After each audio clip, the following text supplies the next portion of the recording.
आपसी आपको देख के और अभी अभी मूवी देखी मैंने, रश रॉकेट, एक शेर याद आ रहा है। ओके, ओह वाह, मुझे मेरी कमजोरी है शेर व शायरी, लिटरेचर, साहित्य।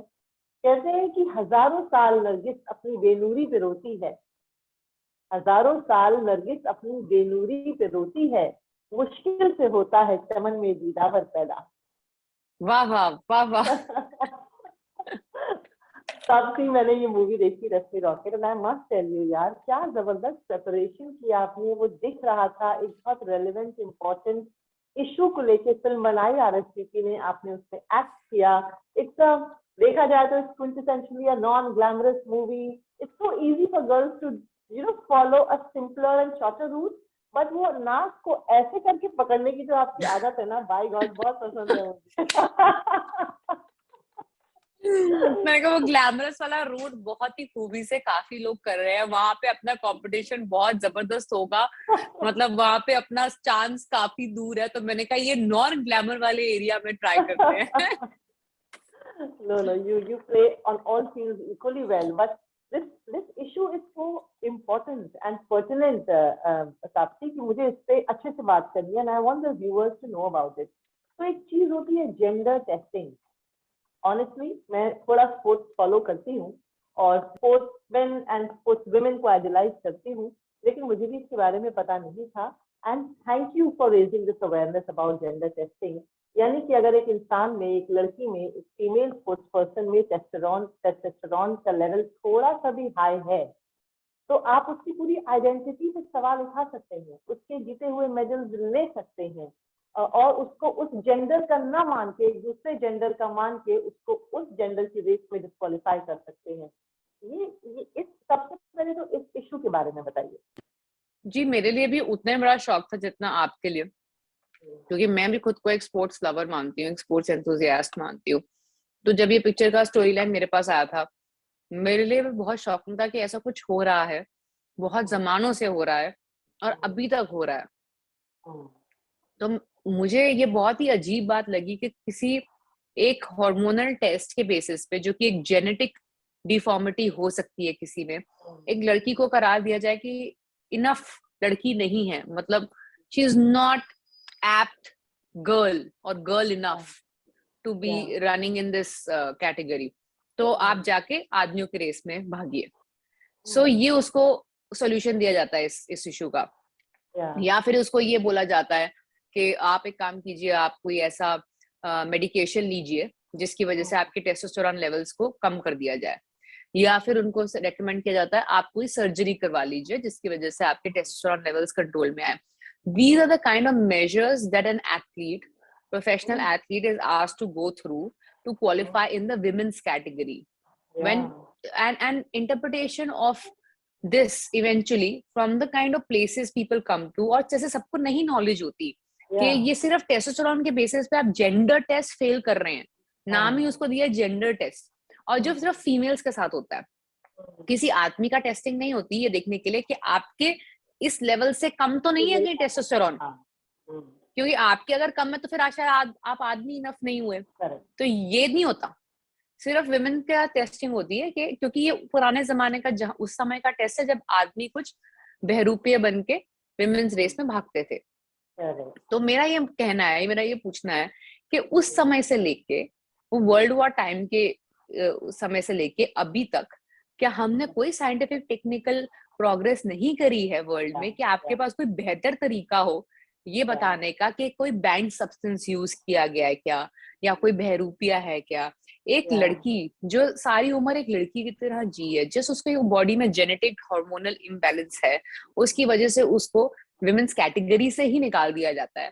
तो ये उसकी आइडेंटिटी पे बहुत बड़ा सवाल है, जिसकी वजह से मतलब कई लड़कियां, कई एथलीट्स ये सामने भी नहीं आती हैं बैन होने के बाद, क्योंकि इतनी एम्बैरेसिंग बात हो जाती है उनके लिए ये बोलना कि अब यार मैं क्या सबके सामने आके ये डिफेंड करूं कि मैं लड़की हूँ, कि मैं और कुछ नहीं हूँ जिस नामों से आप मुझे बुला रहे हो। तो वो उसके लिए एक बड़ा आइडेंटिटी का सवाल आ जाता है, जो एक बहुत ह्यूमिलिएटिंग सिचुएशन हो जाती है।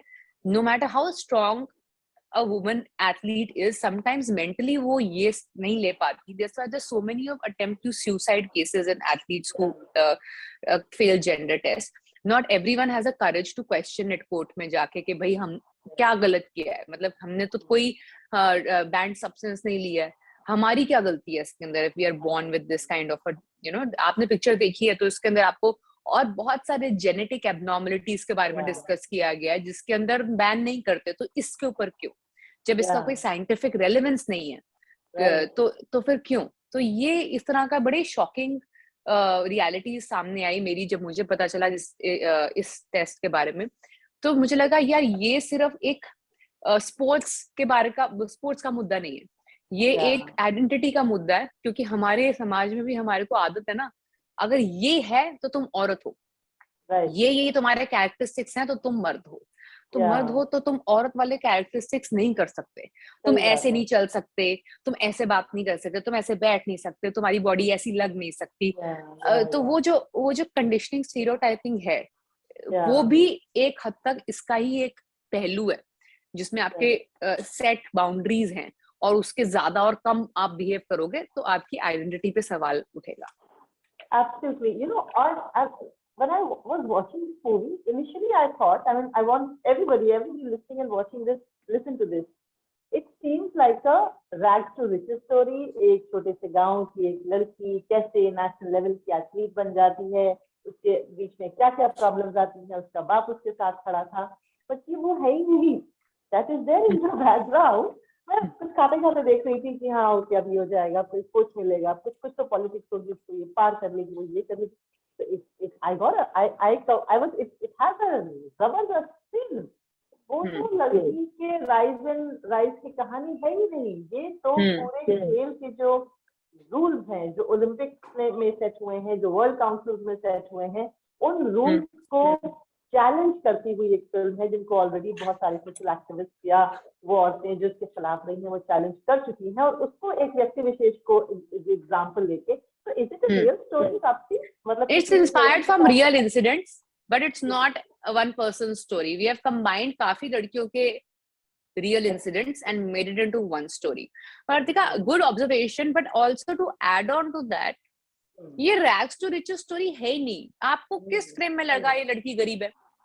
किसी फिल्म फ्रेम में नहीं था। वो एक कच की हो सकती है, बट बाहर से पढ़ के आई है, ऐसा नहीं है कि मतलब, और एक बहुत ही कॉन्फिडेंटली एक चोजन प्रोफेशन परस्यू कर रही है, उसके फादर का जो प्रोफेशन था। At no point she is an underdog.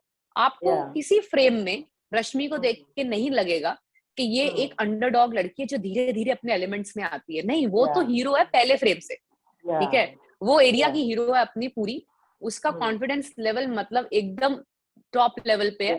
आपने उसको उसके एरिया से निकाल के दूसरे एरिया में अगर डाला तो थोड़ा समय लगा उसको पैर जमाने में, बट उसने जमाए जब उसने पैर, तो वो वहां की भी हीरो है। तो वो at no point you will feel like it's an underdog story of a girl from rags to riches or from slowly developing wings and flying. नहीं, it's like उसके wings पहले से थे, आप flip कर रहे हो जबरदस्ती उसके wings, and वो करने नहीं देना चाहती। So, but I guess, as a part of the larger campaign, because we are watching a lot of movies that are basically promoting sports, that are promoting sports. So that's a regular cliche athlete की, हाँ, इस cliché athlete थे, वो सारे cliche tropes, वो सारे cliche tropes we want to get rid of. इसका परिवार बहुत सपोर्टिव है, कोई इसके घर वाले नहीं बोल रहे कि औरत है ये मत भाग, ऐसे मत खेल, वो तो घर वाले इनफैक्ट बोल रहे हैं तू भाग, वो नहीं चाहती भाग। आपकी माँ तो आपको घर से निकाल देती है बात पे, वो बात पे घर से निकाल देती है, उसको कैसे नहीं भागती, भाग। तो उसका वो है, उसका कोई ये भी प्रॉब्लम नहीं है कि उसका जो लाइफ पार्टनर है वो उससे इनसिक्योर है, या फिर उसको है कि नहीं तू शादी कर तो तू मतलब ये छोड़ दे, वो प्रॉब्लम नहीं है उसके पास जूते खरीदने के पैसे हैं, कपड़े खरीदने के पैसे हैं, ऐसा नहीं है उसके पास फैसिलिटीज की कोई कमी है, उसके पास ये वाली कमी है ही नहीं कोई। तो ये इसलिए हमने पहले ही सारे वो जो ट्रोप्स थे रेगुलर स्पोर्ट्स फिल्म के, वो पहले हमने खत्म कर दिया कि उस पर तो हमने करना ही नहीं है, क्योंकि ये मुद्दा बहुत अलग है और बहुत specific related to a female athlete है, तो हम उस पे ही कंसंट्रेट करेंगे। So I will come to this space of sports person, the mindset of a sports person. Just yesterday I watched a movie called A Quiet Place 2, the sequel to the first one. There is this wonderful, a very talented actress called Emily blunt. She plays a woman जिसके 3 बच्चे हैं. एक 2 महीने का बच्चा है, एक 7, 8, 12, 13 साल का बच्चा है. उसको एलियंस से बचा रही है अकेले. अकेले she is shooting them and things like that. Cut to a week ago, I watched this lovely docu-series called Breakpoint, जिसके लियांडर पेस और महेश भूपति की रियल स्टोरी है. तो आपने वो पूरा देखा कि कैसे उन्होंने प्रिपेयर किया. I was thrilled to watch the story of Leander, जिससे वो किस तरह से ना वो अपने माइंडसेट के भरोसे यहाँ तक पहुंचे हैं जहाँ वो पहुंचे. उन्होंने किसी को टैलेंट को स्पॉट किया और सोचा मैं इसके साथ डबल्स खेलूंगा. तो ये स्पोर्ट्स पर्सन का जो माइंड होता है ना, काफी एक एवरेज माइंड से, एक एवरेज सिविलियन हम जैसे या कोई एवरेज माइंड से अलग होता है. नाउ यू हैव थोड़ा तो आपके अंदर मैंने देखा है वो डीएनए लेवल पे भी है. अबव एवरेज माइंडसेट बड़ा है, शार्पर है, ambitious है. And now you actually train to be this sports person. I watched that video where your trainer is saying कि कोई steroids नहीं लिए जाएंगे. ये पहले डिसाइड हो गया था. ये खुद से करेंगी. और ताप्सी at the same time, by virtue of being a self earner for the livelihood, you were doing other films also, because you can't give 1 year to one film. Yeah. इस tough procedure ने आपको क्या सिखाया? मैं कहीं ना कहीं sports person बन गई होंगी आप आगे. देखो, एक तो ये सबसे बड़ी चीज मैंने अप्रिशिएट करी या थैंकफुल हुई कि भाई ये रियल लाइफ है, ये रियल लाइफ नहीं है जिसमें मुझे भागना है. क्योंकि जो मैं कानों को हाथ लगाती थी हर दिन ट्रेनिंग के बाद, जो एक एक मसल मेरी चिल्ला चिल्ला के मुझे अपनी प्रेजेंस फील करवा रही होती थी, तो उस समय मैं भगवान का तहे दिल से शुक्रिया अदा करती थी कि ये मैं सिर्फ एक पिक्चर के लिए कर रही हूँ, ये मेरी लाइफ में रोज नहीं करना है मुझे. तो वो नानी दादी जो याद दिलाई है मुझे ट्रेनिंग ने, वो एक तरफ. पर दूसरा वो जो चीज सिखा के गया मुझे, मेरे पास एक टाइम आया था, आपने वो वीडियो देखी मेरी ट्रेनिंग पे तो आपको उसमें सुना होगा कि मैं इंजर हो गई थी सेट पे तीसरे दिन शूट के. और मेरे से पैर उठाया नहीं जा रहा था चलने के लिए भी, भागना दूर की बात है. और मैं जेन्युइनली डर गई थी क्योंकि मैंने इतना मेहनत करने के बाद, इतने महीनों मेहनत करने के बाद अब आप सेट पे फाइनली आए हो और आपकी मसल टाइट हो गई है और आपके कंट्रोल में नहीं है वो. अब वो हो ही नहीं रहा कुछ आपसे. मेरी सही में हालत खराब हो गई थी. मेरे जो फिजियो और मेरे ट्रेनर्स थे ना, for some weird reason they were very confident कि भाई हो जाएगा, आप हमारे को 4 हफ्ते दो. तो luckily we had 1 month before मैं अपनी इंटरनेशनल रेसेस शूट करती.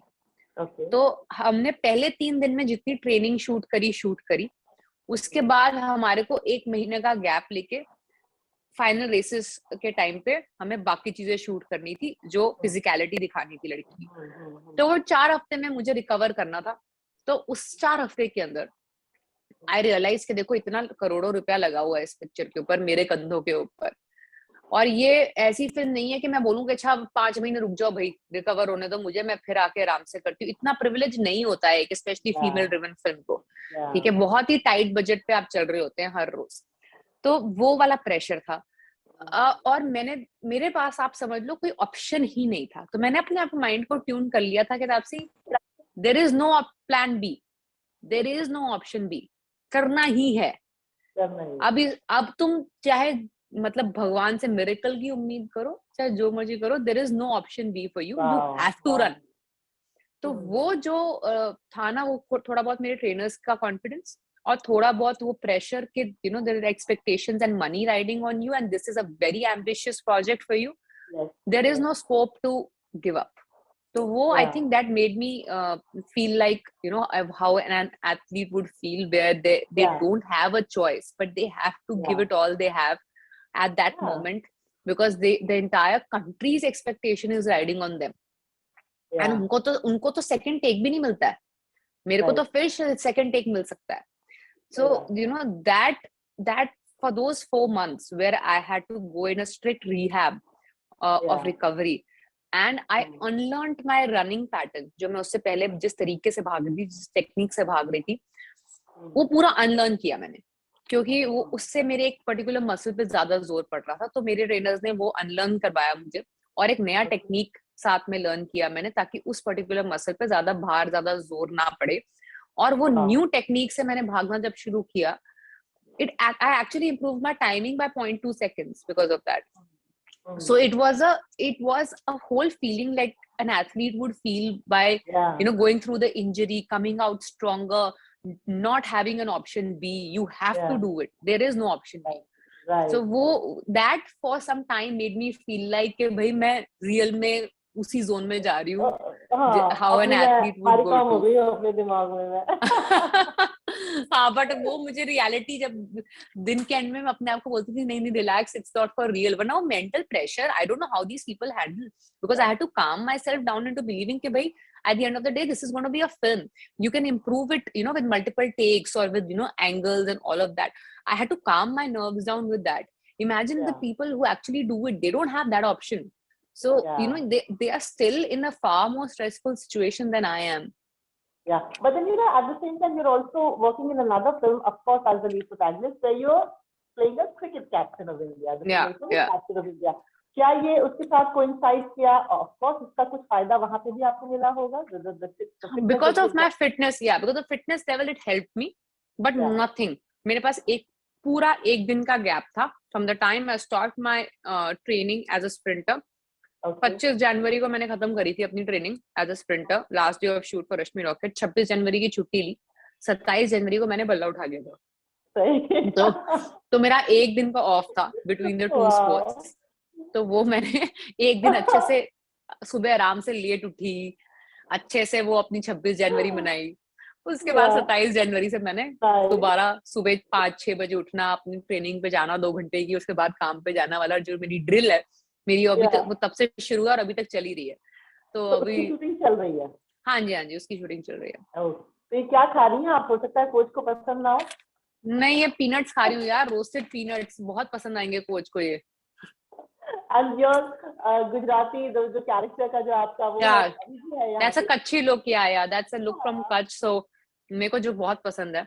It was a beautiful addition to the character of Rashmi. And अभी promotions के लिए when I'm talking about this particular character or the experience, this just helps me get into the mood and feel of that. Totally. And you started your career in Telugu, Tamil film, you did Hindi, you are a Punjabi girl, Gujarati सीखी?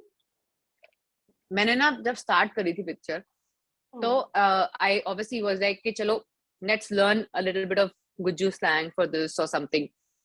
But then my director and writer were of the opinion we don't want to make it look like a story of वही underdog where एक local small town लड़की ने बड़ा कुछ बड़ी hero बन गई. We want it to look like she is a character that ऐसा ना लगे कि you get a more Gujarati girl vibe from her. It should look like can be from any corner of the country. So let's keep it very generic. And plus we had given her a background of the fact that वो बाहर से पढ़ के आई है, वो locally वहाँ पे नहीं पढ़ी है. Plus she is a guide who treks with all these tourists who come from different parts of the country and abroad. So she's pretty good with her language. So it's not like she is very hardcore small town girl who will have a very local slang.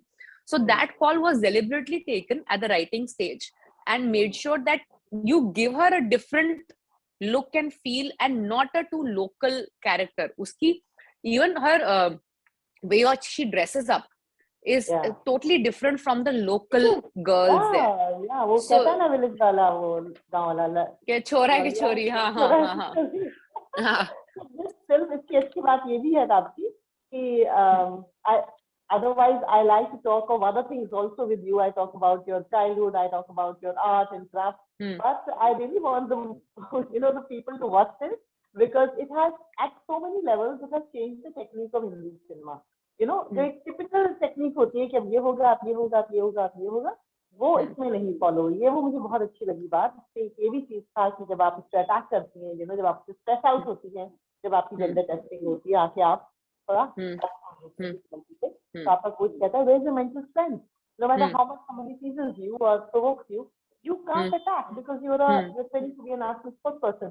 No, ये जो जैसे कहते हैं हालात हाजरा, जो एक हमारे जिस सिचुएशन एटमॉस्फेयर एनवायरनमेंट में हम रहते हैं, आपकी बड़े पर्दे से उतर के फिल्में छोटे पर्दे पे आ गई हैं, on smaller screens. The actors, I know of actors and my friends who were extremely petrified of this new phase, नया दौर. यार तो सब गड़बड़ हो जाएगा, ऐसे तो we are not wired to be like this. And then the world is also changing. You also have your political views on things. You also are an aware person. And you seem to be, you're two sisters, two girls living in a house, minus any elder brother, father support. I mean, I don't want to sound aggressive, but the thing is that you're two girls here, living here. And then you are also adamant कि मैं अपने कंधे पे अपनी picture उठा लूंगी, मैं ये कर लूंगी, मैं वो कर लूंगी. Now I'm connecting that mental strength to your own mental strength. Tell me your frame of mind, Taapsee. If you talk about the kind of like independence that I have today in my personal and professional life, this is also because I got tuned to the fact that there is no option B. ठीक है, तो वो कोई option नहीं है, मतलब कि आपको अकेला अपने पैर पे खड़े होना है, अपने खुद की एक लाइफ बनानी है, इंडिपेंडेंट होनी चाहिए, versus always be under the shelter of the family of and home and you know the feeling like मतलब चलता है, हो जाएगा, बना लेंगे करियर. वो वाला ऑप्शन ही नहीं था मेरे दिमाग में कभी. देयर वाज नो ऑप्शन, जो करना ही है. So I left the house the moment I finished my graduation. I left from then only. I went to South and I got a place there. And then from there I came to Mumbai and I now have a place here. So मैंने कहा मैं मतलब once let me, वो कोई पंछी उड़ना कैसे सीखता है, जब उसको नेस्ट से धक्का मारा जाता है ना बाहर, तो वो अपने आप सीख लेगा. ज्यादातर होगा क्या, थोड़ा सा गिरेगा, थोड़ा सा चोट लगेगा, but that is also part of the experience and that's okay. But निकलूं तो सही मैं नेस्ट से बाहर, तो वो that was no option B. मेरे लिए kind of films I do also, those independent and shouldered by my character, मेरे लिए वो भी option नहीं था. I did not get those kind of films where you know they are padded up well with big stars to begin with. मेरे कोई option ही नहीं दी गई, तो मेरे पास option ही नहीं था कि मैं ये safer secure option choose करूं. I had to take up the harder route. So it's only when you are forced or pushed to the wall na sometimes you get to know about your real strength. So you might feel like कि नहीं हो पाएगा उस time पे, but I genuinely feel God only gives you those kind of struggles that he knows you can get through. So I've also tested myself so many times because of these hurdles that keep coming now and then. But when I get through it, I realize, you know, this was probably a way to make me a stronger person. It's only the way you look at it. And lastly, Taapsee, बहुत कुछ हमारी industry में image पे भी depend करता है. कई लोगों ने ऐसा बोला कि you know आपके अंदर क्या टैलेंट है, आप अपने आप को क्या करने के केपेबल समझते हैं, उससे ज्यादा जरूरी है कि दुनिया आपको कैसे देख रही है. Now even we were having this conversation in Viacom also that कोई भी अच्छा रोल लिखा जाता है सबसे पहले तापसी के पास जाता है. When you have debut होती है तो you know the people do view you as that kind of an actor. What do you know? What is your image like? What do your directors who approach you, producers who approach you, tell you that you are? ये होता है कि जो कोई और नहीं करने का रिस्क लेगा यही कर लेगी. जिसके लिए बाकी सब लोग सोचेंगे दो बार कि यार इसमें बहुत टाइम, एफर्ट या रिस्क है, तो ये फिर वो मेरे पास आ जाती है. तो ये मुझे पता है क्योंकि ये I hear from the scripts that come to me, writers and directors, कि जो भी उनको थोड़ा सा रिस्की रूट लगता है वहां की मैं सवारी बन जाती हूँ. And especially that entails physical strength, not just physical, even as a character. If you see, there are a lot of gray shaded characters I've portrayed in my career and they have gotten me a lot of love and attention from my audience. So it's not like मैंने मतलब एकदम दूध की धुली characters portray किए अपने career में. So that is also like I probably was not always the first choice for these films. It came to me because a lot of people felt it's too risky to portray these kind of characters. So hence it ended up coming to me. So so that way I was saying कि people think कि ये बाकी सब कोई मुश्किल से करेगा, risky लग रहा है उनको, not just physically but also the image wise कि you know या हमारी image को झटका पहुंचेगा अगर हम ये तो वो वाले रोल मेरे पास आ जाते हैं. That's a great image to have. You truly are rocket. I don't mind. I don't mind at all. I made a career out of it.